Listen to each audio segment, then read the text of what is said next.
మన యాత్ర ముగించిన తర్వాత దేవుడు మనకిచ్చేదాన్ని ఏమంటారంటే నిత్య జీవం ఇస్తాడు. ఏమిస్తాడు? నిత్య జీవం. అంటే దానికి ఇక పేరేంటి చెప్పుకున్నామంటే శాశ్వతమైనటువంటి రక్షణ, శాశ్వతమైనటువంటి జీవము, దానికే నిత్య జీవము. ప్రైజ్ ది లార్డ్, హల్లెలూయా. అవి ఎన్నటికీ నశింపమంటున్నాడు దేవుడు యేసుప్రభు. అవి ఎన్నటికీ నశింపవు. ఎందుకనంటే ఇప్పుడు దేని బిడ్డలారా, ఎందుకనంటే ఇక్కడ వాక్యం సెలవిస్తుంది, అవి ఎన్నటికీ నశింపవు. ఎవడునో వాటి నా చేతిలో నుండి అపహరింపడు. అంటే తండ్రి ఇప్పుడు దేని బిడ్డలారా కుమారుడికి అప్పగించినటువంటి వారిని ఎన్నటికి కూడా ఎవరు కూడా అపహరింపడంట. ఎవరు కూడా అపహరింపలేరంట. ఎందుకనంటే నా చేతిలోకి వచ్చిన తర్వాత ఎవరు కూడా వాటిని అపహరింపలేరు. ప్రైజ్ ది లార్డ్, హల్లెలూయా. ఎందుకనంటే 27వ వచనం మనం చూస్తే దేని బిడ్డలారా, ఎందుకనంటే ఇక్కడ చూస్తే నా గొర్రెలు నా స్వరం వినును గనుక వినును, నేను వాటిని ఎరుగుదును, అవి నన్ను వెంబడించును. అవి నన్ను వెంబడించును. నా గొర్రెలు నా స్వరాన్ని వింటాయి, అవి నన్ను గుర్తుపడతాయి. నా గొర్రెలు నా స్వరాన్ని వింటాయి, అవి నన్ను గుర్తుపడతాయి. కాబట్టి ఎవ్వరు కూడా తండ్రి నాకు అప్పగించినటువంటి నా గొర్రెలను ఎవ్వరు కూడా అపహరింపలేరు. కాబట్టి నేను వాటికి శాశ్వతమైన రక్షణ ఇచ్చినాను, కాబట్టి శాశ్వతమైనటువంటి జీవాన్ని ఇచ్చినాను, కాబట్టి ఎవరు కూడా అపహరింపలేరు. Praise the Lord, hallelujah. చూడండి ప్రియదేని బిడ్డలారా, వాటిని నాకిచ్చిన నా తండ్రి అందరికంటే గొప్పవాడు. వాటిని నాకిచ్చిన నా తండ్రి ఎవరంట? అందరికంటే గొప్పవాడు గనుక నా తండ్రి చేతిలో నుండి ఎవడును వాటిని అపహరింపలేడు. నా తండ్రి చేతిలో నుండి ఎవరు కూడా వాటిని అపహరింపలేడు. నేనును నా తండ్రియును ఏకమై ఉన్నామని వారితో చెప్పాను. నేనును నా తండ్రియును ఏకమై ఉన్నామని వారితో చెప్పాను.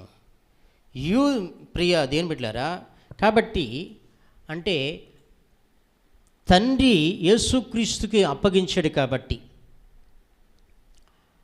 అంటే తండ్రి చేతిలో నుంచి తండ్రి అయినా కానీ కుమారుడైనా ఒకడే. కాబట్టి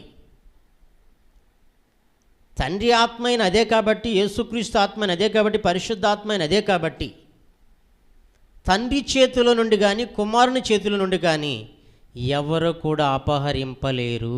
ప్రైజ్ ది లార్డ్, హల్లెలూయా. ఎందుకంటే నేను వాటికి నిత్య జీవాన్ని అనుగ్రహించున్నాను, శాశ్వత జీవాన్ని అనుగ్రహించున్నాను, శాశ్వతమైన రక్షణ అనుగ్రహించున్నాను. కాబట్టి వాటిని నా చేతిలో నుండి ఎవరు కూడా అపహరింపలేడు. ప్రైజ్ ది లార్డ్, హల్లెలూయా.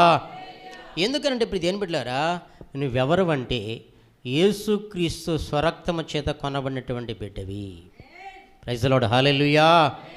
నీవు నీ సొత్తు కాదు. కాబట్టి యేసుక్రీస్తు ఆయన స్వరక్తం ఇచ్చి నేను కొనుక్కున్నాడు. కాబట్టి నీవు ఆయన సొత్తు. కాబట్టి నిన్నెవ్వరు కూడా అపహరింపలేరు. ప్రైజ్ ది లార్డ్, హల్లెలూయా, హల్లెలూయా.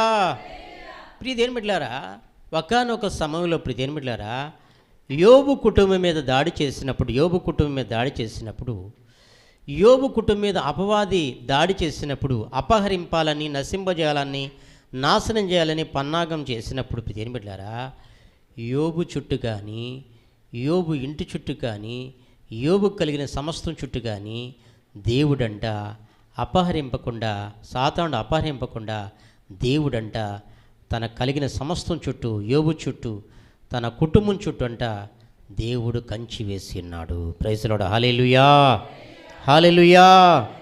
నువ్వు అపహరింపబడకుండా ఉండాలంటే ఇప్పుడు దేని బిడ్డ, నీవు అపహరింపబడకుండా ఉండాలంటే నీవు యేసుక్రీస్తు రక్తపు కోటలో దాచబడి ఉండాలి. ప్రైజ్ ది లార్డ్, హల్లెలూయా. యేసుక్రీస్తు రక్తపు కోటలో నువ్వు దాచబడి ఉండాలి. ఆయన కోటలో, ఆయన యొక్క ప్రొటెక్షన్ కింద నువ్వు ఉన్నప్పుడు ప్రియదేని బిడ్డ సాతానుడు అపవాది నిన్ను ఏమాత్రం కూడా అపహరింపలేడు, నిన్ను అపహరింపలేడు. ఎందుకనంటే ప్రియదేని బిడ్డలారా దేవుడంట నీకు ఏమి చేశాడంట, ఆయన నీకు నిత్య జీవాన్ని ఇచ్చేసాడంట. ఏమిచ్చాడమ్మా నీకైనా? నిత్య జీవాన్ని ఇచ్చినాడు. కాబట్టి ఎవ్వరు కూడా నిన్ను మాత్రం అపహరింపలేరు. Praise the lord. అయితే ఈ నిత్య జీవాన్ని భూలోకంలో ఉన్నప్పుడు ప్రతి దేనిలో మనం సంపాదించుకోవాలంటే మనము ఏమి చేయాలంటే ప్రియమైన బిడ్డలారా, నేను రెఫరెన్సులు చదివి మీకు వినిపిస్తాను, త్వరగా ముగిస్తాను. చూడండి, యోహాను సువార్త 6వ అధ్యాయము, యోహాను సువార్త 6వ అధ్యాయము 40వ వచనం మనం చదువుకుందాం. చదువుతాను. కుమారుని చూచి ఆయన యందు విశ్వాసముంచు ప్రతివాడును నిత్య జీవం పొందుటయే. కుమారుని చూచి ఆయన యందు విశ్వాసముంచు ప్రతివాడును నిత్య జీవం పొందుటి. నా తండ్రి చిత్తము అంత్య దినమున వారిని లేపుదును. Praise the Lord. హల్లెలూయా. కుమారుని ఎవరైతే చూస్తారో ప్రియమైన బిడ్డలారా, కుమారుని యందు ఎవరైతే విశ్వాసం ఉంచుతారో ప్రియమైన బిడ్డలారా, విశ్వాసముంచు ప్రతివాడును ఏం పొందినవాడంట? నిత్య జీవాన్ని పొందుటయే. నిత్య జీవాన్ని పొందాలంటే ప్రియమైన బిడ్డలారా ఏం కావాలంట? కుమారుని చూడాలంట. కుమారుని ఎవరు చూశారండి భూలోకంలో ప్రియమైన బిడ్డలారా? యేసుక్రీస్తుని. కుమారుడు అంటే ఎవరు? యేసుక్రీస్తు. తండ్రి అంటే ఎవరు? చెప్పండి, ఆన్సర్ ఇవ్వండి. యెహోవా. Praise the Lord. Hallelujah, hallelujah.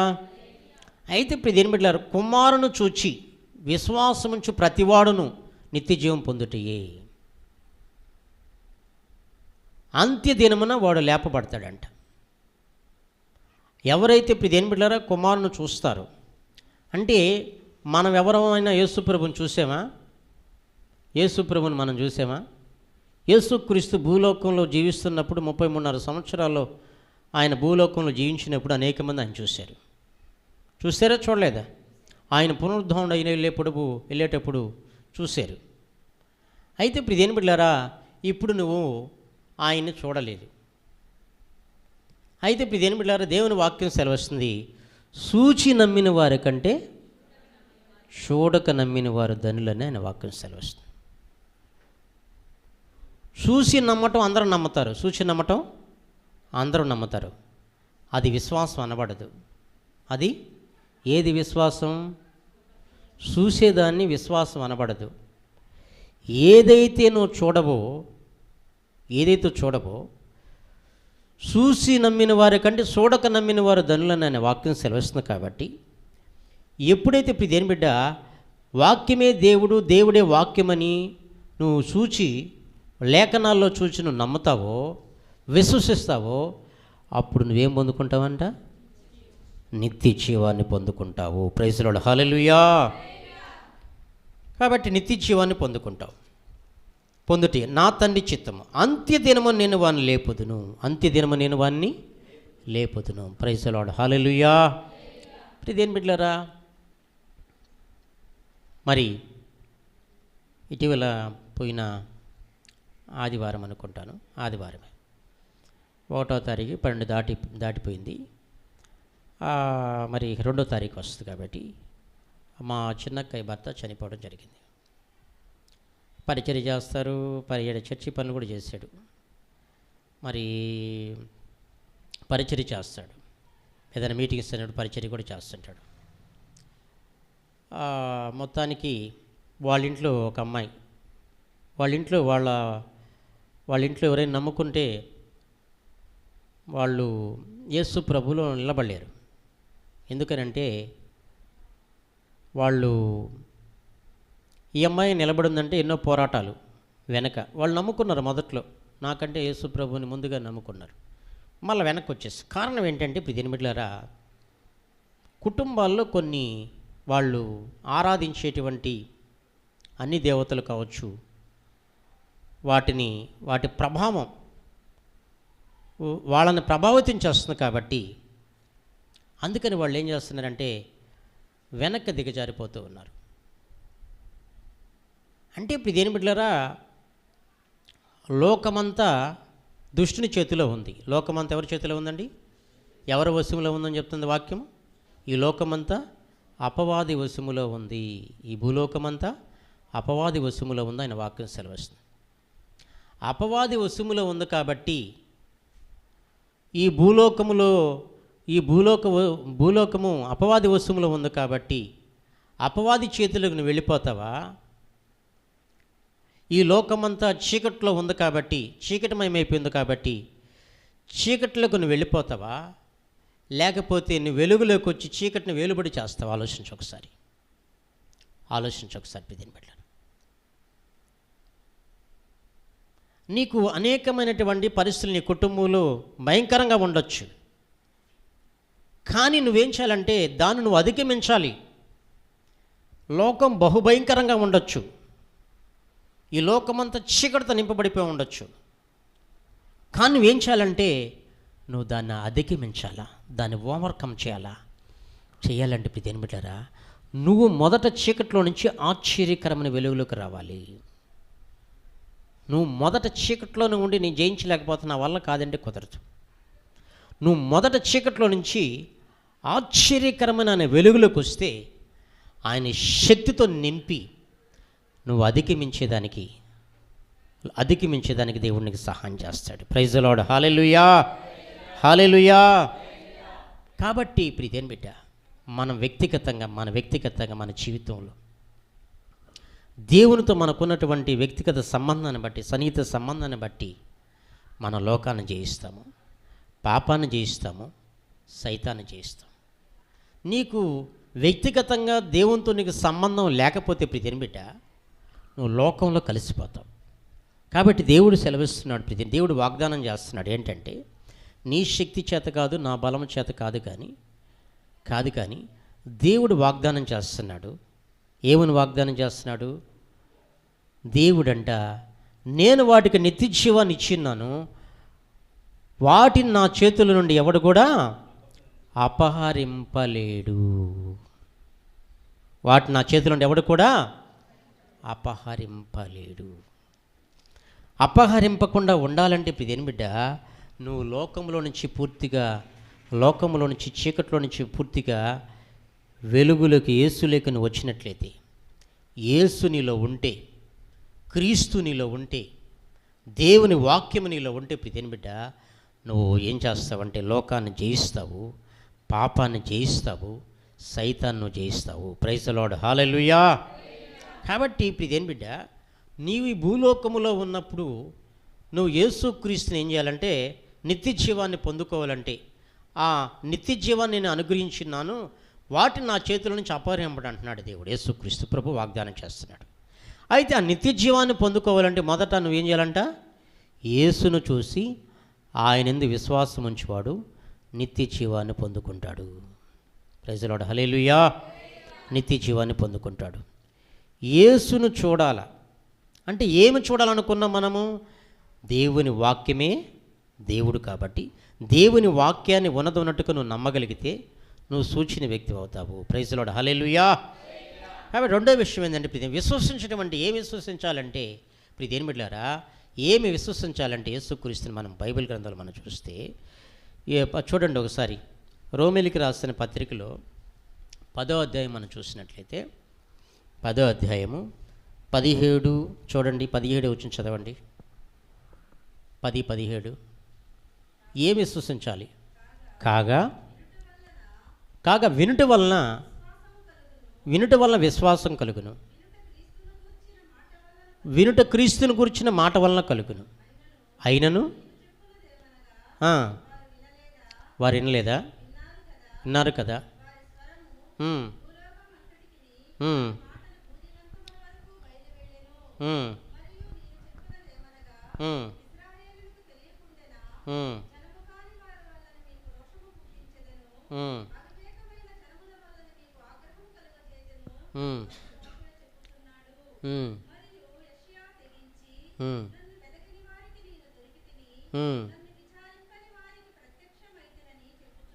Praise the Lord. Hallelujah. చూడండి ఇక్కడ ప్రియమైన బిడ్డలారా, ఏం విశ్వసించాలంటే వినాలంట. ఎందుకని ఈ మాటలు చెప్తున్నామంటే నీకు విశ్వాసం కలిగేదానికి చెప్తున్నా ఈ మాటలు. పెద్ద పెద్ద మర్మాలు కాదు ఇవి. యేసుక్రీస్తు సువార్త ఒక కోణములో ఒక వాగ్దానం తూగినటువంటి మాటలు. ఏం వినాలా? యేసుక్రీస్తుని గురించినటువంటి మాటలు వినాలా. వినుట వలన విశ్వాసం కలుగుతుంది. అయితే ఆ తర్వాత నువ్వు ఏం చేయాలంటే, యేసు ప్రభువని నోటితో ఒప్పుకోవాలి. ఆ అధ్యాయంలో మనకు కనబడుతుంది, యేసు ప్రభు నోటితో ఒప్పుకోవాలి, క్రీస్తు మృతుల్లో నుండి లేచాడని హృదయమందు విశ్వసించాలి. క్రీస్తు మృతులలో నుండి లేచాడని, ఆయన చనిపోయి 3వ దినం తిరిగి లేచాడని చెప్పి హృదయమందు విశ్వసించాల. నోటితో యేసు ప్రభు నోటితో ఒప్పుకున్నప్పుడు నీకు రక్షణ కలుగుతుంది. నిత్య జీవాన్ని పొందుకోవాలంటే చెప్తున్నా మీకు, యేసు ప్రభు నోటితో ఒప్పుకున్నప్పుడు దేని బిడ్డ నీకు రక్షణ కలుగుతుంది. క్రీస్తు మృతుల నుండి లేచాడని హృదయమందు విశ్వసించినప్పుడు నీకు నీతి కలుగుతుంది. అర్థందా? నాకు నీతి కలుగుతుంది. మన నీతి క్రియలంట ఎలాంటి అంటమా? మన నీతి క్రియలు ఎలాంటి? మురికి గుడ్డ లాంటి అంట. ఎలాంటి అమ్మా? మురికి గుడ్డ లాంటి అంట. మన నీతి క్రియలు, మన స్వనీతి. కాబట్టి నువ్వేం చేయాలంటే ఇప్పుడు ఇదేం బిడ్డ, యేసు ప్రభు మాటలు విన్న తర్వాత, క్రీస్తు మృతుల నుండి లేచని విశ్వసించిన తర్వాత నువ్వేం చేయాలంటే, ప్రభువా నేను పాపిని, నీ స్వరక్తం ఇచ్చి నన్ను కొనుక్కున్నావు ప్రభు యేసయ్యా, మీకెన్నటికీ నశింప చేయను, నా చేతుల నుండి ఎవరు కూడా వాటిని అపహరింపడని చెప్పి అంత సెక్యూరిటీ, అంత ప్రొటెక్షన్ నీకు ఇచ్చాడు. కాబట్టి ఇప్పుడు ఇదేం బిడ్డ నువ్వేం చేయాలంటే ఈ సమయంలో, ప్రభువా తెలుసో తెలియకో చేసినటువంటి పొరపాట్లు, తప్పిదములు, పాపములు మీరు క్షమిస్తే నేను నిత్య జీవానికి వారసుని అవుతానయ్యా.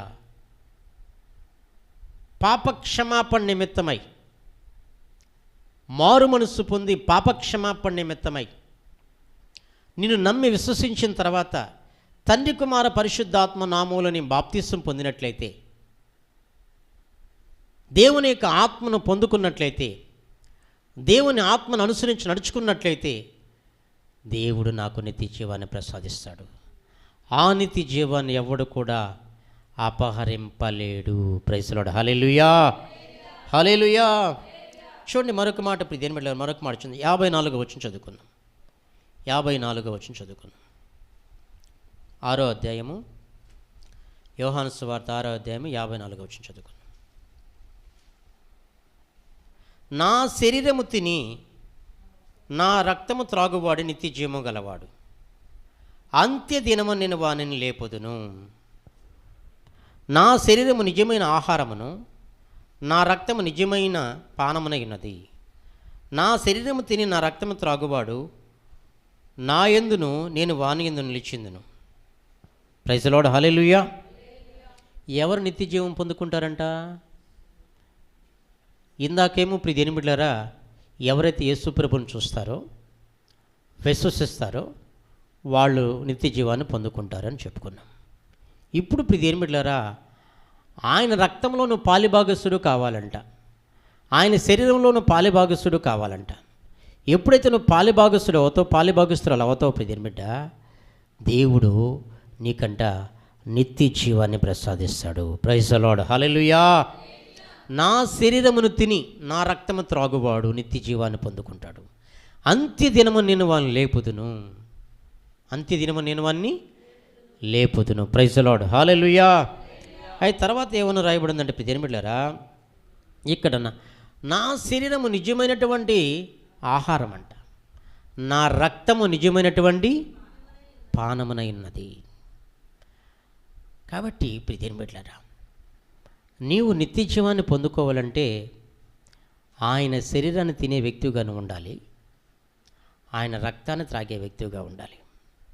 నీ పాపముల నిమిత్తమై, నా పాపముల నిమిత్తమై, యేసుక్రీస్తు ప్రపంచ మానవాళి పాపముల నిమిత్తమై యేసుక్రీస్తు ప్రభు ప్రియదేని బిడ్డలారా ఒక్కసారిగా బలిపశువుగా మారిపోయాడు. యేసుక్రీస్తు ఒక్కసారిగా నీ పాపములు నా పాపముల నిమిత్తమై యేసుక్రీస్తు ఒక్కసారిగా బలిపశువుగా మారిపోయాడు. యేసుక్రీస్తు ప్రపంచ మానవాళ్ళందరి కొరకు, యేసుక్రీస్తు కంటే ముందు పుట్టిన వారి కొరకు, యేసుక్రీస్తు తర్వాత పుట్టిన వారి కొరకు, ఇక ముందు పుట్టబోయే వారి కొరకు కూడా యేసుక్రీస్తు ఒకేసారి ఆయన నీ కోసం బలైపోయాడు. ఎందు నిమిత్తం అంటే ఈ లోకములో ఎవ్వరు కూడా నీతిమంతులు లేరు. ఈ లోకములో ఎవరు కూడా నీతిమంతులు లేరు. కాబట్టి అందరూ పాపం చేసి దేవుడు అనుగ్రహించి మహిమను పొందలేకపోతున్నారు. కాబట్టి ఏ భేదము లేదు, అందరూ పాపం చేస్తున్నారు. కాబట్టి మన స్వనీతిని బట్టి మనము నీతిమంతులం పరిశుద్ధులం కాలేం, కాబట్టి నిత్య జీవాన్ని పొందలేం. కాబట్టి యేసుక్రీస్తుని లోకానికి పంపించి, తండ్రి లోకానికి పంపించి, మరణానికి యేసుక్రీస్తుని తండ్రి అప్పగించి చనిపోయి 3వ దినాన యేసుక్రీస్తును తండ్రి లేపాడు. ప్రైజ్ ది లార్డ్, హల్లెలూయా. ఎవరైతే ఈ సత్యాన్ని నమ్ముతారో, ఎవరైతే ఈ వాస్తవాన్ని నమ్ముతారో, ప్రియమైన బిడ్డ, నీవు నిత్య జీవాన్ని పొందుకుంటావు. ప్రైజ్ ది లార్డ్, హల్లెలూయా, హల్లెలూయా. మహాపరిశుద్ధుడకు తండ్రి, ఘనమైన ప్రభువా, యేసు రక్షక, మీకు స్తుతులు స్తోత్రాలు వందనాలు చెల్లిస్తున్నాం నాయనా. ఈ మధ్యాహ్న కాల వేళ ప్రభు స్వామి, మీరు మాతో మాట్లాడిన ప్రతి మాటను బట్టి మీకు వందనాలయ్యా. నా తండ్రి, ఎవరైతే యేసయ్యా నీ యందు విశ్వాసం ఉంచుతారో వారు నిత్య జీవము కలిగిన వారిని సెలవిచ్చిన ప్రభువా నీకు స్తోత్రాలు. ఎవరైతే ప్రభువా మీ శరీరమును తిని మీ రక్తమును త్రాగుతారో స్వామి, వారు కూడా నిత్య జీవము కలిగిన వారు, అంత్య దినమున వారిని లేపుదనని సెలవిచ్చిన ప్రభువానికి స్తోత్రాలు. అవును తండ్రి నాయన, శ్రేష్టమైనటువంటి మీ మాటలను బట్టి మీకు వందనాలు ప్రభు. ఈ లోకంలో ప్రభు మేము ప్రాణముతో ఉన్నప్పుడే నాయన తండ్రి, మిమ్మల్ని రక్షకుడిగా ప్రభువుగా అంగీకరించి మా హృదయ అంతరంగంలో చేర్చుకుని ప్రభు మీరిచ్చే నిత్య జీవమునకు వారసులగుటకు కృపనిచ్చిన దేవానికి వందనాలు. ఈ సమయమందు నాయన ఈ వాక్యము స్వామి వినిపింపచేసి ఉండగా నాయన కూడి వచ్చినటువంటి నీ బిడ్డలలో అయ్యా తండ్రి, ఎవరికైనా రక్షణ లేకపోతే స్వామి, వారి హృదయ అంతరంగములో తండ్రి నాయన అయ్యా వారు విశ్వసించగలిగిన కృపను మీరు దయచేయండి ప్రభువా. మీ అందు నమ్మికుంచగలిగినటువంటి గొప్ప భాగ్యాన్ని దయచేయండి. వారిని కూడా తండ్రి నీ పరలోక రాజ్య వారసులుగా స్వామి జ్ఞాపకం చేసుకోమని ప్రార్థిస్తున్నాం ప్రభు. మీకు వందనాలు. మీరు అందించినటువంటి శ్రేష్టమైన మాటల్ని బట్టి ప్రభు మీరు మిమ్మల్ని తండ్రి మహిమపరుస్తూ యేసయ్య ఘనపరుస్తూ ఉన్నాం ప్రభు. ఇదిగో తండ్రి, కూడి వచ్చినటువంటి నాయన ప్రతి బిడ్డను బట్టి మీకు వందనాలు. ప్రతి బిడ్డను మీరు దీవించండి, ఆశీర్వదించండి. అన్నిటికంటే ముఖ్యముగా ప్రభు నాయన మీరిచ్చేటువంటి నిత్య జీవమును పొందుకుని స్వామి నా తండ్రి పరలోక రాజ్యములో మీతో సదాకాలము జీవించే గొప్ప భాగ్యము స్వామి మా ఎల్లరికూ మీరు దయచేసి మీ శ్రేష్టమైనటువంటి నామానికి మహిమ తెచ్చుకోమని మీకు వందనాలు చెల్లిస్తూ యేసయ్య నామమును అడుగుతున్నాను తండ్రి. ఆమేన్, ఆమేన్.